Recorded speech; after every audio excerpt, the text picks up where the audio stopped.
Hey guys, trying to up the look and sound of these YouTube stream videos.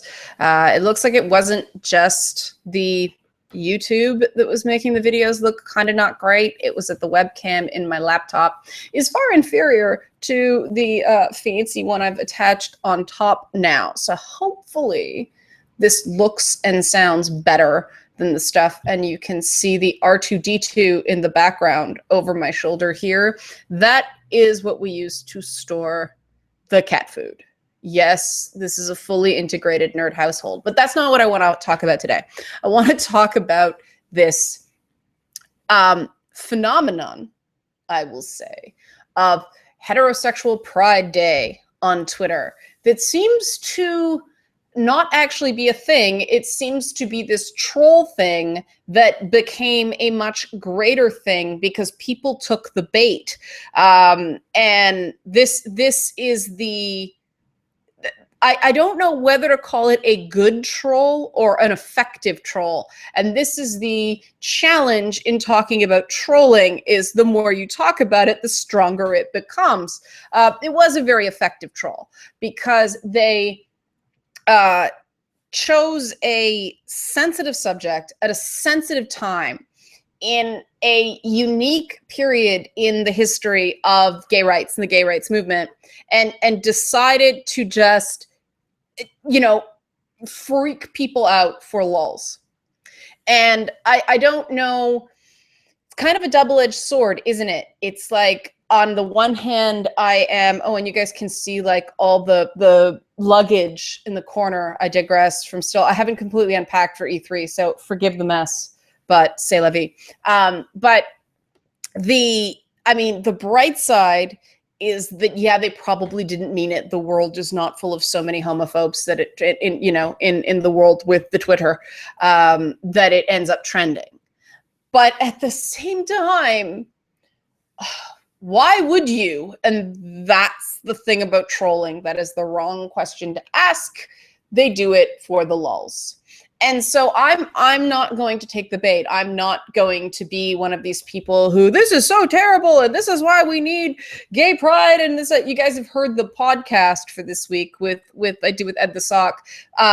We made our reservations about Gay Pride Week clear. The general need for Gay Pride Week, month, day, whatever you want to call it, is pretty well known. People usually understand it. There's a generational thing happening right now where, on a lot of counts, people under a certain age are like, well, why do we need these things? Why do we need a month, a year, a week, a year, a day, a year, where we have to feel bad about something? And this is, I hear this about women's rights. I hear this about Black History Month. I hear this about gay pride. I hear this about the Holocaust.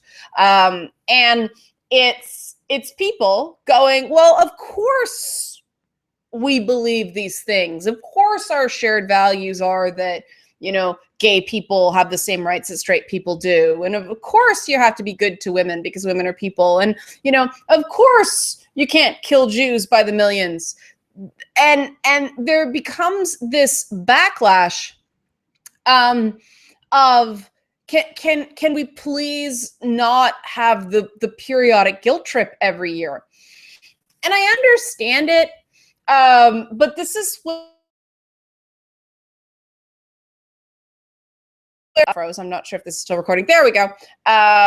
Instead of going, shame on you, I think these are important times to talk about this stuff and go, okay, here's this one side that lived through the battle days of all these issues and still remembers quite viscerally when, for instance, women couldn't even conceive of running for president or being the CEO of a company. That was, my mother still remembers those days where you had certain types of education available to women, but they were not equal to the education available for men. That was my mother's lifetime. It wasn't that long ago. There are still people who are survivors of World War II on all sides. There are still people who remember a time where it was really terrible to be a gay person. You had to hide it. And there are still people who are dealing with the ongoing persistent issues of racial inequality and racialized violence. That has not improved as quickly as some of these other issues, and hence a lot of the anger surrounding it. But then there's this other side of the people who are like, we don't need the lectures, we get it, we're not the problem, stop making us feel bad. And both of these sides have merit. And the problem is, this was a troll, but I'm trying to make something good out of it. The problem with these debates is the minute somebody does something kind of cheeky and deliberately trolling, trying to get under someone's skin, everybody just goes, oh, how terrible, oh, trolls, and no dialogue happens. And so I sat there and I kind of chuckled, it's, whoa, very effective troll. And then I started thinking, because I tend to find that under every successful troll is a grain of truth. And this makes me think about the private conversations that I've had with a lot of young men who legitimately feel like they don't have social allowance to be proud of being a straight white man.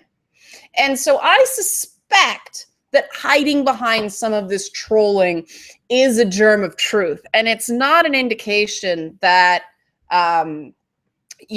people don't believe in gay rights. You're talking about a completely different paradigm among the millennials that are doing this stuff, are taking this sort of shit not given approach. They're not saying gay people are bad. They're not saying we should claw back marriage rights. None of that. What I hear being said is we should be able to be proud of who we are. Everybody should be able to be proud of what they are. Instead of being treated like some sort of de facto problem, it comes down to this cudgel of cisgendered straight white male privilege, right? And the problem is that terms like this are thrown around by people who have come out of liberal arts colleges and forget that the vast majority of the population does not have the same set of terminologies and the same sense of understanding that the privileged people who can afford to go to university, who have the family supports in place to go to university, who there is even, like the women of my mother's generation, there is this sense that going to university is a thing a person like you does. This is significant. And it doesn't solve problems. I'm not saying right or wrong, but it doesn't solve problems to just immediately jump on someone. Because first of all, you took the bait. You got trolled. Internet won, pearl clutching virtue signalers 0.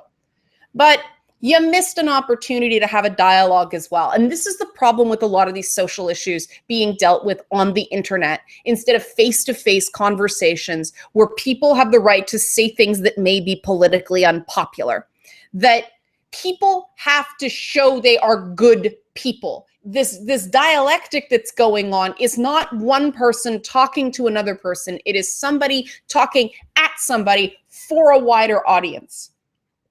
And this is a tactic. It's a time-honored tactic. It goes way, way back. Many different philosophers that have had different approaches to this particular argumentative method. But the problem is that your target for education is not the person you're talking to. And that can break down. A huge issue in our very tribal modern world is the fact that nobody talks to each other anymore. They scream at each other. And it's all this us versus them. It's all this whole like versus unlike, insider, outsider, and it manifests in a lot of different ways. And it's very hard to set tribalism aside because tribalism is safety. And this, to me, is tribalism, and it's unfortunate because tribalism created homophobia in the first place. This idea that, completely gay people, people who are not, bisexual or heterosexual, but gay people, exclusively interested in the opposite sex, are a minority just out of biology. And so this is why minority rights are so important. This is why majority rules has to have limits. And this is why, a huge part of democracy is minority rights, is we have to look at, well, okay, it's not normal, that, buzzword that I don't like using, but it is natural for this minority. So they need to be understood. But this does not mean they are a superior form of human being. We have to get past this tribalism to say gay people are great, straight people are great, bisexual people are great. And oh my God, bisexual people get caught in the middle of this stuff all the time. There's tons of writing about that.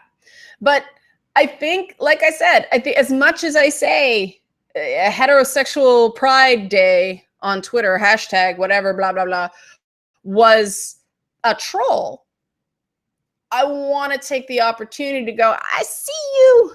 I see you. I notice what you're doing. I have not forgotten the stuff I have seen. Yeah, by some people who troll, by some people who shitpost, but behind that is a real human being as well. And trolls give away a lot of themselves in what they choose to troll on, more than one would think. And I'm going to turn the troll into, I don't know, something else by acknowledging the point. And no, they're not kind of saying that there shouldn't be gay pride. I mean, yeah, there are some people who are homophobes. I'm not going to deny that. But I've gone through and sort of looked at the list and looked at some of the people who were involved on it before it got hijacked by people protesting the troll. And I was like, all right, there's a tender underbelly here.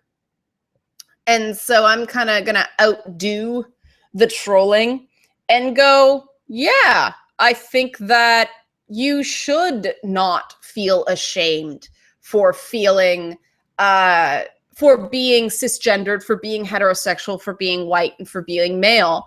And I know that there are a lot of unspoken insecurities within that demographic that lead to things like a high suicide rate, some antisocial behaviors, addiction, things like that. I know there are issues there.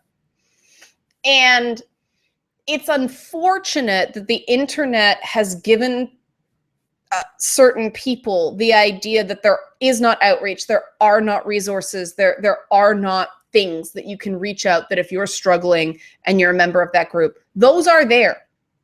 Those are there. I have worked with these groups, and they're not the red pillars. I'm talking about actual like men's support groups. They are there.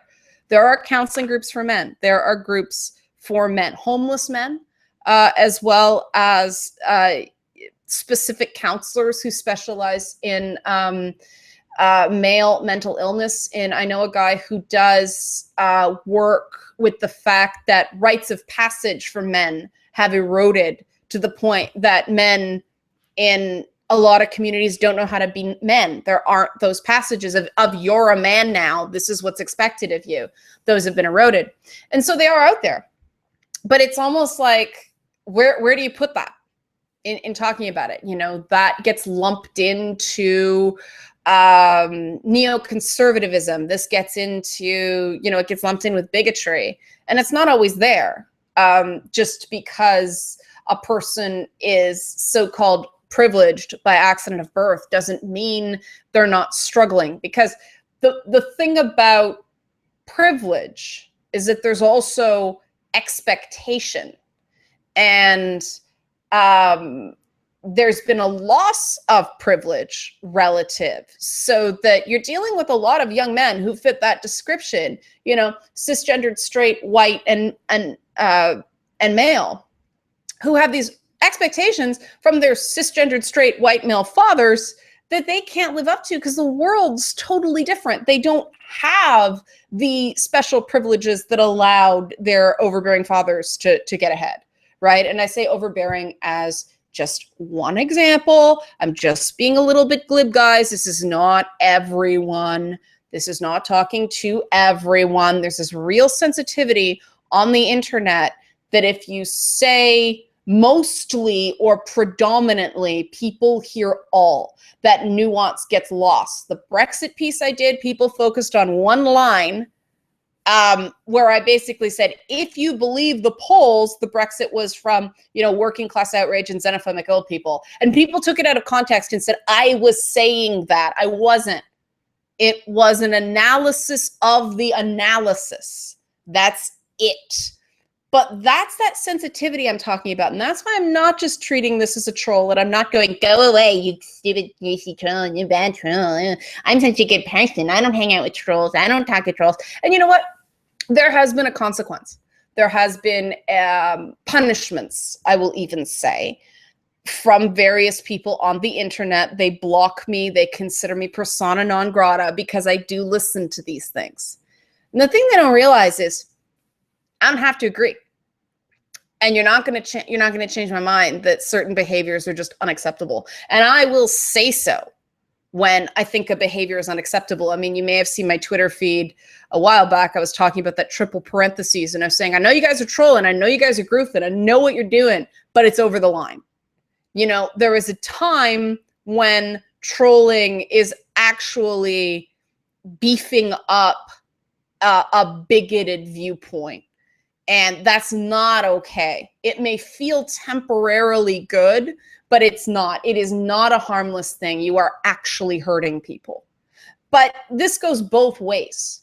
It goes all ways. It's more than two camps. There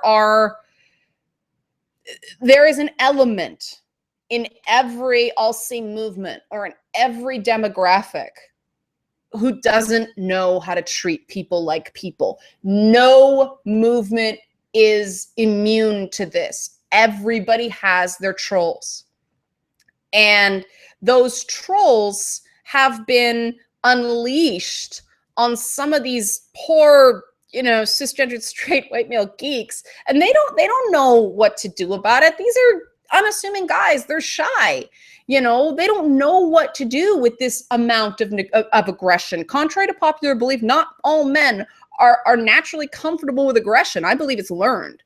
And so they don't know what to do. And they don't feel there's anywhere to go to for help because they are the dreaded cisgendered straight white man. And that's sad. Because if we believe that all people are people, then all people are people. If that makes any sense. And this infighting that happens with cultural minorities, it's counterproductive. It is counterproductive. And there are very many reasons why it happens. Is because, there's this training that thinks there's only so many spots. So everybody has to fight for those affirmative action spots. And it shouldn't be the case. It shouldn't be the idea that, oh, we got one Latina on this. We're done for the day. Let's stop. We don't need another Latina. So sorry, all those other Latinas, your dreams in this, we got our person. But that's the way it's handled a lot of the times. And that's wrong. But treating people like people means treating people like people, period. So for those of you that may have used that heterosexual Pride Day as a troll with a little bit of truth behind it, I wish you hadn't done what you did, but I understand why you did it. And hopefully that's the beginning of a dialogue on this subject. Okay? Okay.